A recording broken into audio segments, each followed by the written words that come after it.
Sempre me perguntam por que adoramos a um Deus que morreu pregado numa cruz. Se Jesus era Deus, como pôde ele morrer pregado numa cruz? E se ele não teria poder, como dizia e afirmava ser Deus, para não morrer pregado numa cruz, ou simplesmente sair de lá e mostrar a todos o seu poder? Aqueles que estudaram um pouco de história sabem que só eram pregados na cruz, naquele tempo de Roma, os malfeitores, ladrões e bandidos. E como sendo Jesus um Deus ou Filho de Deus, poderia morrer nessa situação, cercado de pessoas tão desprezíveis?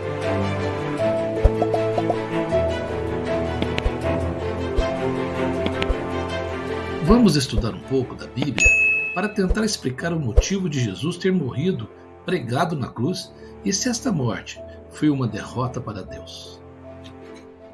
Em primeira carta aos Coríntios, nos versículos 18 a 29, podemos ler: certamente a palavra da cruz é loucura para os que se perdem, mas para nós que somos salvos, poder de Deus. Pois está escrito: destruirei a sabedoria dos sábios e eliminarei a inteligência dos instruídos. Onde está o sábio? Onde está o escriba que lê e interpreta a lei? Onde está o questionador deste século? Porventura não tornou Deus louco a sabedoria do mundo? Visto como na sabedoria de Deus, o mundo não o conheceu por sua própria sabedoria, Deus achou melhor salvar os que creem pela loucura da pregação. Porque tanto os judeus pedem sinais, como os gregos buscam sabedoria.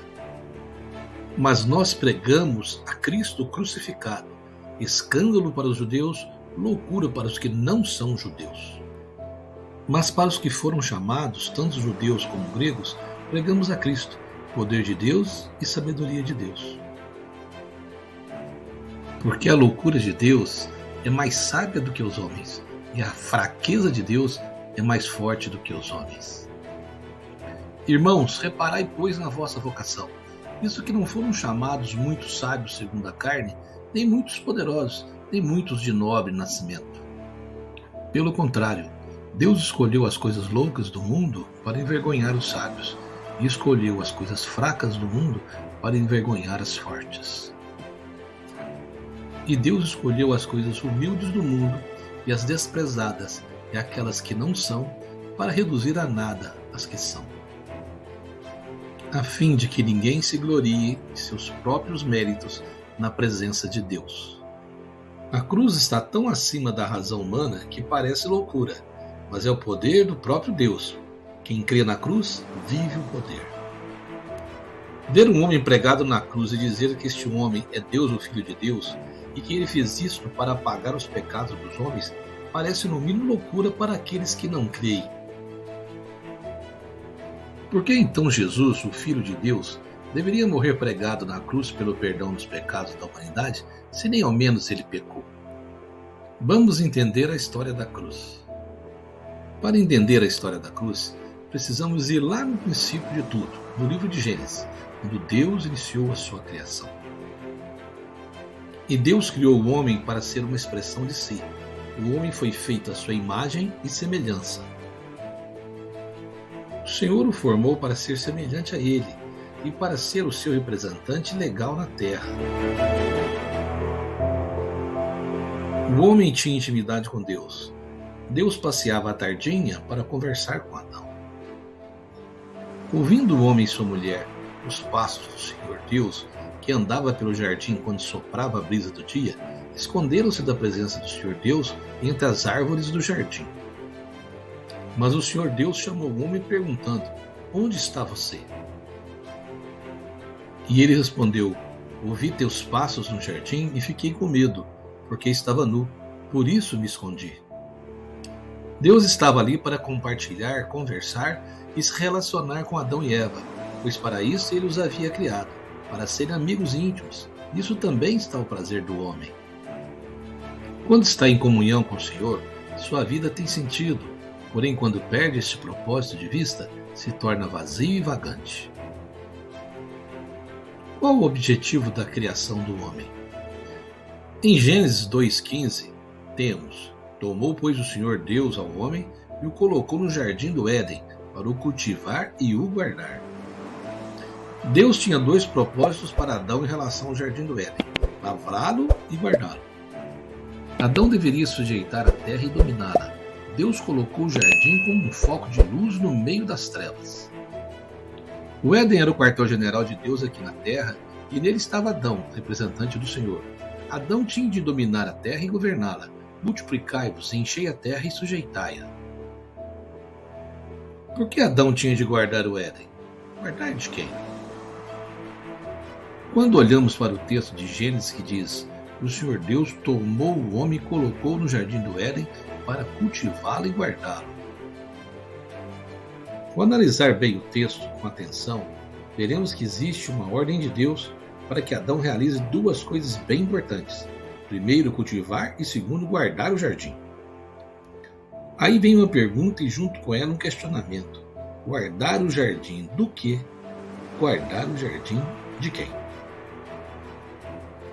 Se Deus pede a Adão que guarde o jardim, é porque de uma forma ou de outra, Deus sabe que há um perigo rondando o jardim. Você não acha? Ninguém pode pedir para alguém guardar algo se não existe um perigo real em volta. Quando observamos as cidades, vemos em frente aos bancos e empresas que guardam dinheiro, joias e valores, vários guardas armados de prontidão, porque ele sabe que há um perigo ao redor. Assim foi com Deus. Ele não pediria a Adão para guardar o jardim se o jardim não estivesse sendo ameaçado por alguma coisa, e se não tivesse ali coisas muito valiosas que poderiam ser roubadas. Devemos observar que quando Deus criou o jardim do Éden, ele colocou a árvore da vida bem no centro do jardim, e Deus deu ao homem a ordem dele comer o fruto de todas as árvores do jardim, exceto a árvore do conhecimento do bem e do mal. O homem não deveria comer do fruto da árvore do conhecimento do bem e do mal. Portanto, no jardim haviam duas árvores, uma que levava vida e outra que trazia morte. O jardim do Éden era um lugar sagrado onde Deus habitava junto à sua criação. No momento que Eva se aproxima da árvore do conhecimento do bem e do mal, Adão não estava próximo a Eva. A serpente conseguiu entrar no jardim e se dirige a Eva e lhe engana com suas palavras. Observe o que é dito da serpente no livro do Apocalipse. Houve então uma guerra nos céus. Miguel e seus anjos lutaram contra o dragão, e o dragão e os seus anjos revidaram. Mas estes não foram suficientemente fortes e assim perderam seu lugar nos céus. O grande dragão foi lançado fora. Ele é a antiga serpente, chamada Diabo ou Satanás, que engana o mundo todo. Ele e os seus anjos foram lançados à terra. Veja então que a Bíblia nos conta no livro de Apocalipse, que é o último livro da Bíblia, que houve uma grande guerra no céu entre Satanás e o anjo Miguel. E note então que a Bíblia chama Satanás de antiga serpente. Ele provocou uma grande rebelião no céu e arrastou consigo a terça parte dos anjos. Daí foi banido junto com seus anjos para a terra. Essa história toda aconteceu antes da criação do homem na terra. Deus deu a Adão e Eva uma ordem, e essa ordem não deveria ser desobedecida. Eles não deveriam comer do fruto da árvore proibida. Portanto, Adão deveria guardar o jardim do perigo que rondava. Seria preciso ficar vigilante. O perigo real que rodeava era a presença de Satanás, que ameaçava o homem no seu domínio sobre a terra e sua posse do jardim. Mas o homem desobedeceu a Deus e pecou. O Éden foi vencido, as trevas invadiram o Éden. Adão não guardou o jardim como devia. Ele não percebeu quando o diabo entrou, se incorporou na serpente e tentou a mulher. O pecado afasta o homem de Deus, pois Deus é santo e não pode conviver com o pecado. Adão e Eva, por causa da desobediência a Deus e por causa do pecado, foram expulsos do paraíso. Então disse o Senhor Deus: agora o homem se tornou como um de nós, conhecendo o bem e o mal. Não se deve, pois, permitir que ele tome também do fruto da árvore da vida e o coma, e viva para sempre. Por isso o Senhor Deus o mandou embora do jardim do Éden para cultivar o solo do qual fora tirado. Depois de expulsar o homem, colocou a leste do jardim do Éden querubins e uma espada flamejante que se movia, guardando o caminho para a árvore da vida. O homem então se espalhou pela terra e, tendo a partir daí a gênese do pecado de Adão, começaram a se espalhar também maldade e iniquidade. Começou por Caim, que matou seu irmão Abel, e não parou mais. Sai do homem o Espírito de Deus e entra nele o espírito do mal, desejos da carne, maldade, inveja, guerras, matanças, ódio, etc.